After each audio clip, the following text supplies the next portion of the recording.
Hello everyone, welcome back to Life Technologies channel and thank you for watching.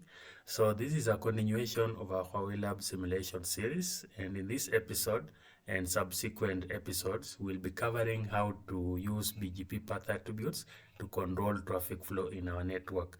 So we know BGP protocol has many path attributes, for example the AS path, local preference, MED, communities. All these path attributes can be used to flexibly control how traffic flows in the network.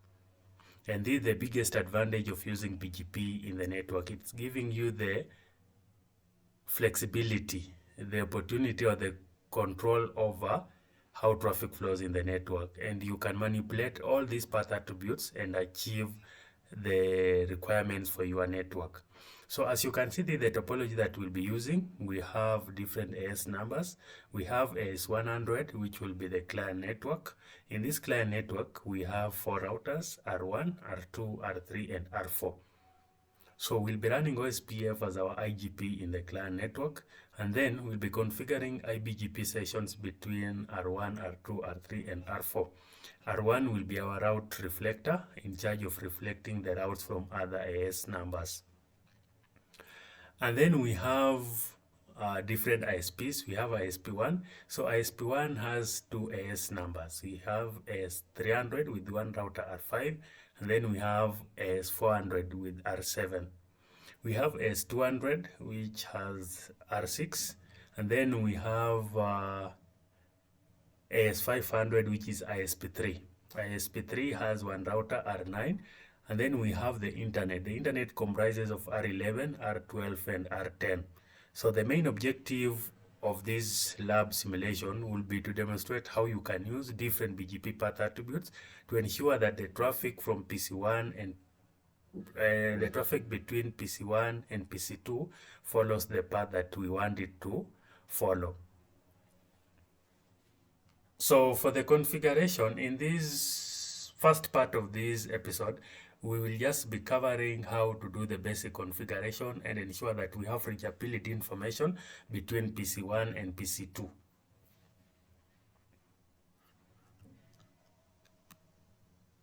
So the lab objective will be using BGP path attributes to control traffic flow and route distribution, and we'll be looking at how you can control both inbound and outbound.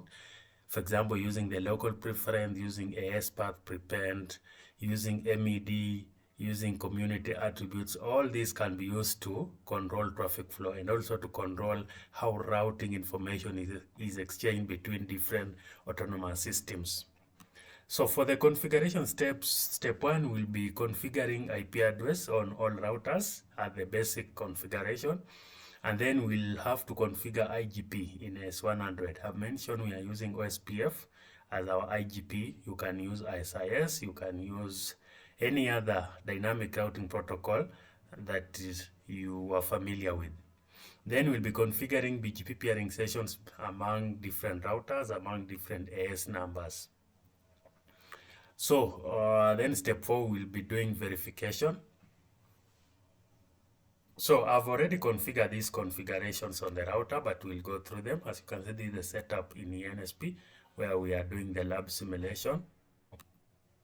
So for the interface configuration, these are basic configurations. We've gone through them multiple times, so I will not be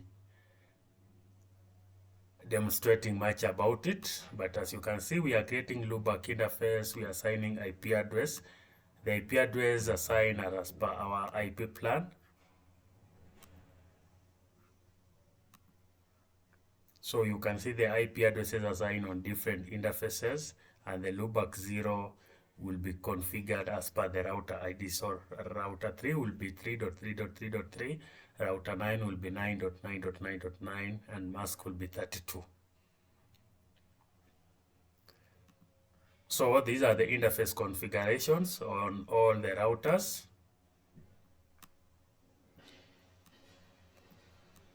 And once we've done the interface configurations, of course, you can do pings to just ensure that your IP configurations are okay from different routers.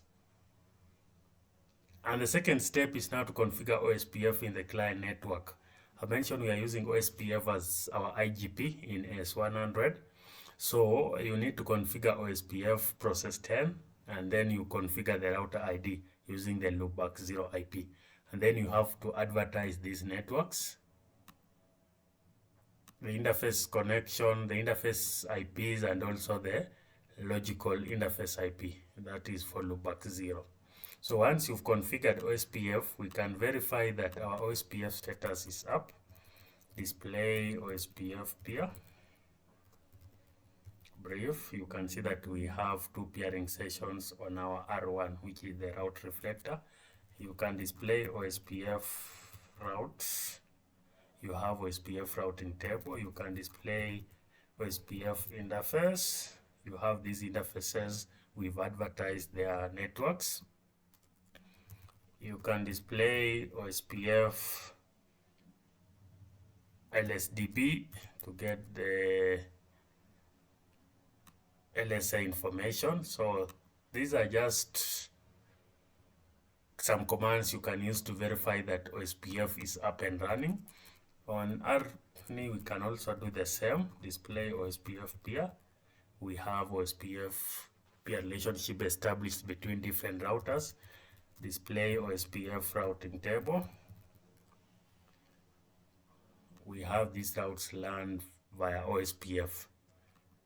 So given that we'll be using iBGP, we'll be configuring iBGP in this client network, we need to ensure that loopback 0 of R1 is reachable from R2, R4, and R3. And also the loopbacks of R3, R4, and R2 should be reachable from R1.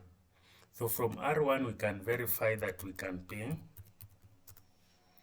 2.2.2. We can also ping 4.4.4.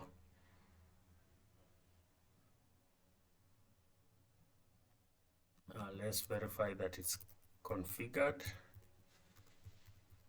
Interface loopback 0. So this one, we instead of 4.4.4, we have used 11.11.11. I think this is because I changed the topology and labeled this router to be our R4. But this is still okay. We are using this one as 11.11.11.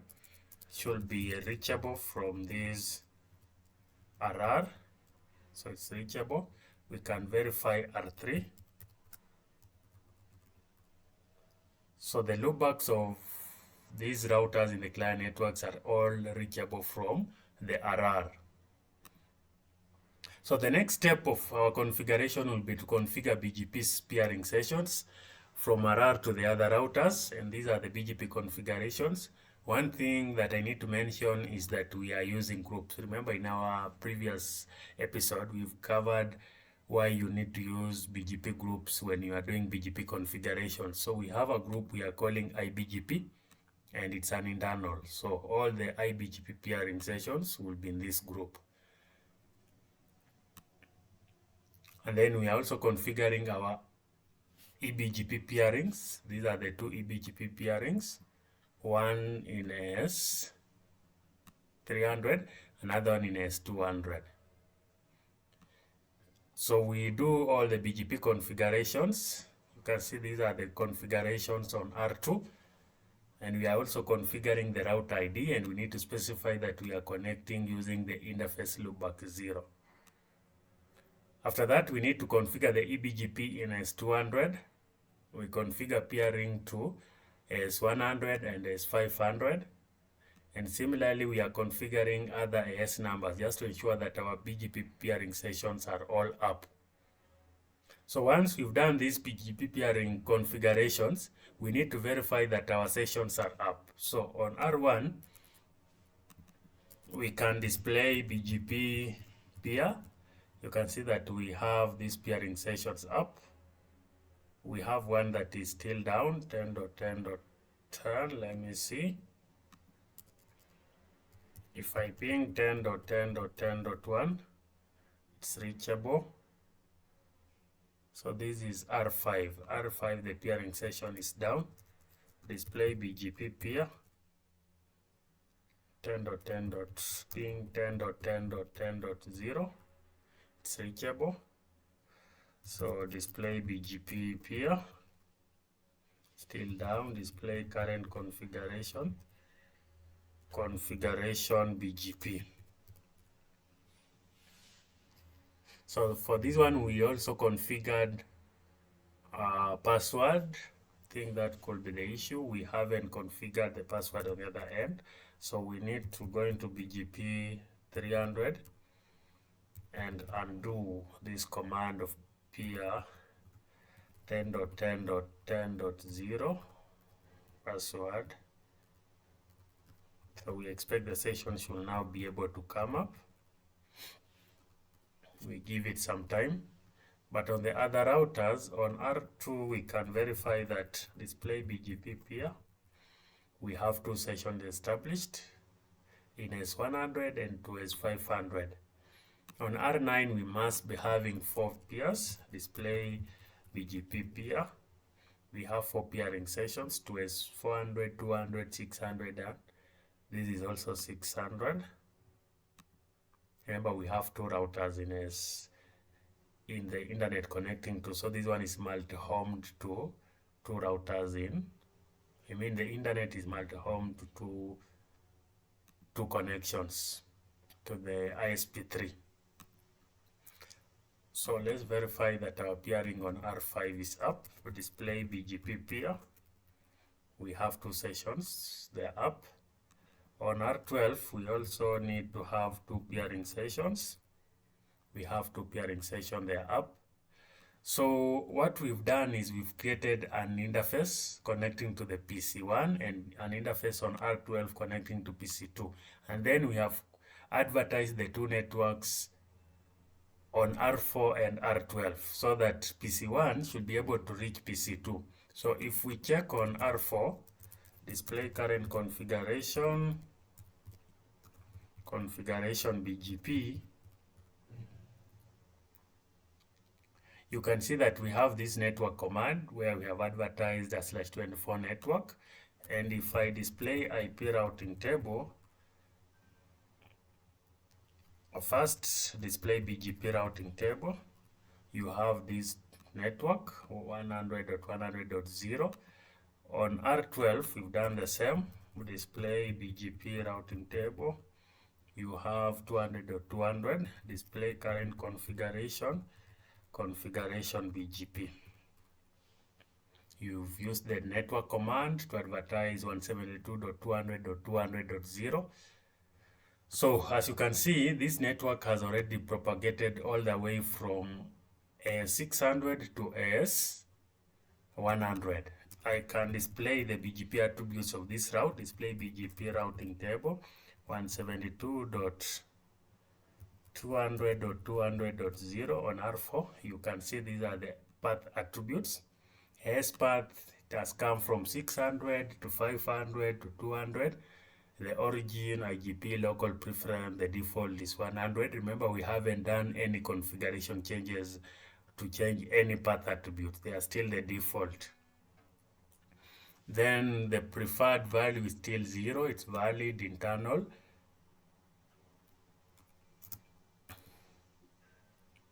So on R9, on R12, we can do the same. We can display BGP routing table, 172.100.100.0.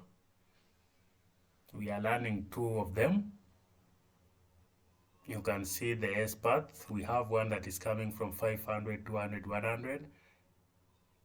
2 of them, they are coming from the same S. And then we have the local preference, the default 100. Preferred value is also default 0. So the routes have been exchanged between these 2 routers. We should be having it in our IP routing table. You can see we have the 2 routes. So if we do a trace from PC1 to PC2, realize that given that R5, R7, they are in different AS numbers, so we expect the traffic to use R6 because that will be having the shortest AS path. So if we do a trace,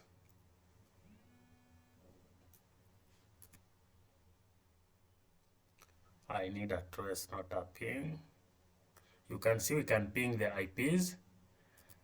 So we can trace, and you see the traffic is following the lower path.